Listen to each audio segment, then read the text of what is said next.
தொழில்நுட்பத்துறையினுடைய அமைச்சர் அவர்கள் அவருடைய அமைச்சகத்திற்கு மிக குறைவாக நிதி ஒதுக்கப்படுகிறதாக பகிரங்கமாக கூறுகிறார்.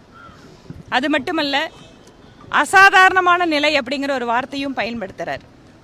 ஆளும் கட்சியை சார்ந்த ஒரு அமைச்சர் அவர்கள் தன்னுடைய துறை தொடர்பாக துறை ஒதுக்கீடுகள், குறிப்பாக அந்த இலாக்காவிலே டைடல் பார்க் என்பது தொழில்துறையின் கீழாக இருக்கிறது, அது தகவல் தொழில்நுட்பத்தின் துறையின் கீழ் இல்லை என்பதை குறிப்பிட்டுவிட்டு அது ஒரு அசாதாரண நிலை என்றவும் குறிப்பிடுகிறார்.